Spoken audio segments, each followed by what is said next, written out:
Hi friends, എല്ലാവർക്കും tales and ബിയോണ്ടിലേക്ക് സ്വാഗതം. ഞാനിന്ന് എക്സ്പ്ലെയിൻ ചെയ്യാൻ പോകുന്നത് ദ ലാസ്റ്റ് ഇമ്മോർട്ടലിലെ 4th എപ്പിസോഡാണ്.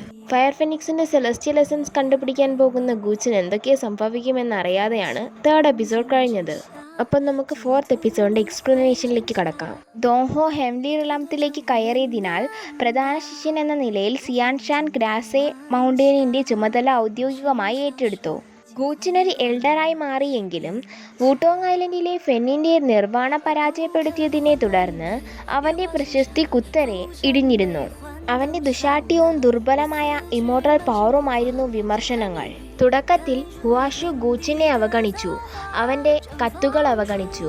എന്നിരുന്നാലും ഹെവൻ ഷൗഡിംഗ് അംബർല ഗൂച്ചിന്റെ പുരാവസ്തുവായി മാറിയെന്ന് അറിഞ്ഞപ്പോൾ അവൾ ഒരു പദ്ധതിക്കുള്ള അവസരം കണ്ടു. ഹുവാഷുവിന്റെ വരവ് ശാന്തതയെ തടസ്സപ്പെടുത്തി. വർഷങ്ങൾ കടന്നുപോയിട്ടും ഗൂച്ചിൻ അവളോട് ആദരവ് പ്രകടിപ്പിച്ചു. ഹുവാഷു ഇപ്പോഴും 10 വർഷം മുമ്പത്തെ പോലെ സുന്ദരിയായിരുന്നു. ഉത്കണ്ഠയുടെയും ക്ഷീണത്തിന്റെയും സൂക്ഷ്മമായ പ്രകടനമാണ്. പീകോക്ക് ട്രൈബും ഈഗിൾ ട്രൈബും തമ്മിലുള്ള സംഘർഷങ്ങൾ വർദ്ധിച്ചുകൊണ്ടിരിക്കുകയാണെന്ന് അവൾ വെളിപ്പെടുത്തി. ഇത് ബായിനോ ഐലൻഡിനെ അപകടത്തിന്റെ വക്കിലെത്തിച്ചു.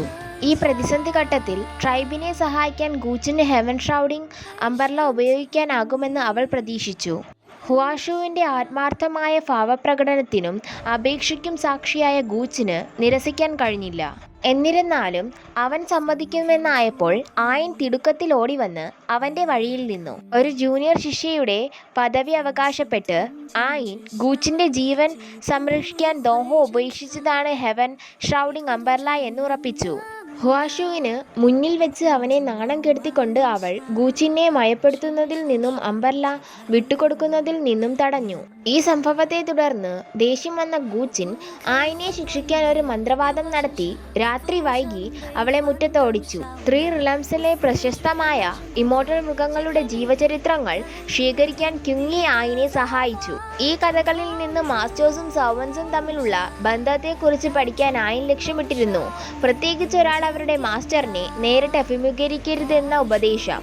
ഈ ഉപദേശം ആയിനെ പ്രകാശിപ്പിച്ചു. പിറ്റേന്ന് അതിരാവിലെ ആയിൻ മുടന്തുന്നു ഗൂച്ചിനെ തേടി വന്നു.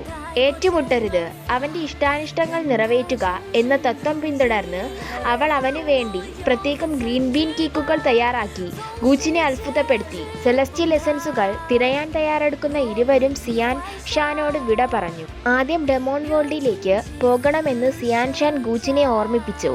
ഒരു സഹസ്രാബ്ദത്തിലെ റെയർ ടെയിൽഡ് സെലസ്റ്റിയൽ ഫോക്സ് എന്ന നിലയിൽ ഹോങ്ങി ജീവിതത്തിൻ്റെയും മരണത്തിൻ്റെയും കവാടത്തിലൂടെ വിജയകരമായി കടന്നുപോവുക മാത്രമല്ല, തൻ്റെ അച്ഛൻ ഉപേക്ഷിച്ച അനിഹിലേഷൻ വീൽ വീണ്ടെടുക്കാൻ 3rd റിലംത്തിലെ ബ്ലാക്ക് മാർഷ് പൂളിൽ ഒരു ആയുധം പരിഷ്കരിക്കുകയും ചെയ്തു.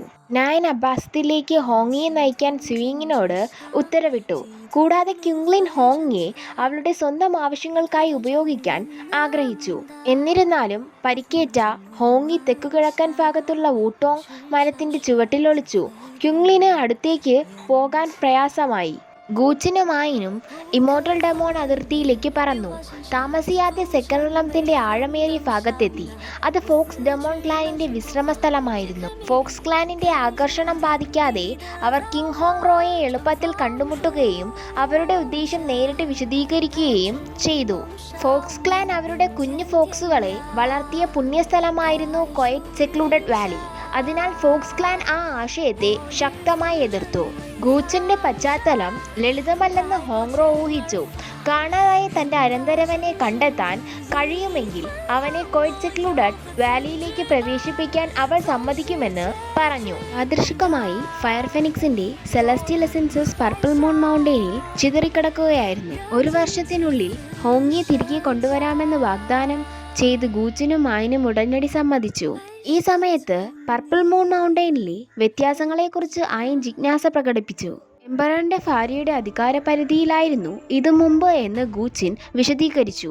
പർപ്പിൾ മൂൺ എന്ന പുരാവസ്തു മുഴുവൻ ഡെമോൺ വേൾഡിനും ശക്തിയുടെ ഉറവിടമായിരുന്നു. അനുവാദമില്ലാതെ അതിക്രമിച്ച് കയറുന്ന ആരെയും വേർപെടുത്താൻ കഴിയുന്ന ശക്തമായ ഒരു സംരക്ഷണ ബാരിയറും അതിനുണ്ടായിരുന്നു. പോകുന്നതിന് മുമ്പ് ഈഗിൾ ട്രൈബ് രാജകുമാരിയായ യാൻ ഷുവാൻ ഹുവാഷുവിനെ ഉപരോധിക്കുന്നത് ഗൂച്ചിൻ കണ്ടു. അവൻ സഹായിക്കാൻ ഓടിയെത്തി.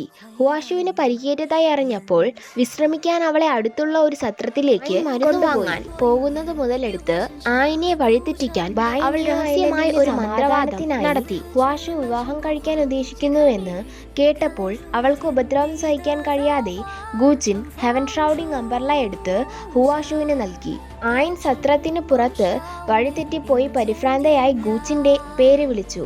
ഹുവാഷുവിന് അംബർല കൊടുക്കുമ്പോൾ ആയിൻ കാത്തിരിക്കാൻ ഗൂച്ചിൻ മാസ്റ്റർ സവൻ കരാർ ഉപയോഗിച്ചു. തൽഫലമായി ഹുവാഷു ആയിനോട് അനാദരവോടെ സംസാരിച്ചു. അവളുടെ ലോവ്ലി സവൻ സ്റ്റാറ്റസിനെ പരിഹസിച്ചു. ആയിൻ മുറിക്കുള്ളിൽ മുഖം ചൊളിച്ചു. പർപ്പിൾ മൂൺ മൗണ്ടെയിന്റെ കവാടത്തിന് കാവൽ നിൽക്കുന്ന 3 തലയുള്ള ഫയർ ഡ്രാഗൺ ഉണ്ടായിരുന്നു. ഗൂച്ചിനെ അവന് മുന്നിൽ വെക്കാൻ കഴിഞ്ഞില്ല. ഭാഗ്യവശാൽ വാട്ടർ നിംബീസ് ബീബോ സമയബന്ധിതമായി പ്രത്യക്ഷപ്പെട്ട് ഇടപെടാൻ തുടങ്ങി. 3 ഹെഡഡ് ഫയർ ഡ്രാഗൺ മനുഷ്യരൂപത്തിലേക്ക് മാറി ബീബോയെ ഗൂച്ചിന്റെ അനന്തരവൻ എന്ന് അഭിസംബോധന ചെയ്തു. അവൻ അവരെ അകത്തേക്ക് ക്ഷണിക്കുകയും മൗണ്ടെയിനിൽ ഫോക്സ് ക്ലാന്റെ അടയാളമൊന്നും ഇല്ലെന്ന് വിശദീകരിക്കുകയും ചെയ്തു. ഗൂച്ചൻ ആൻഷ്യൻ വൂട്ടോങ്ങിനെ കണ്ടെത്താൻ ഉദ്ദേശിച്ചിരുന്നതായി കേട്ട ബീബോ ഭയവും വിമുഖതയും പ്രകടിപ്പിച്ചു.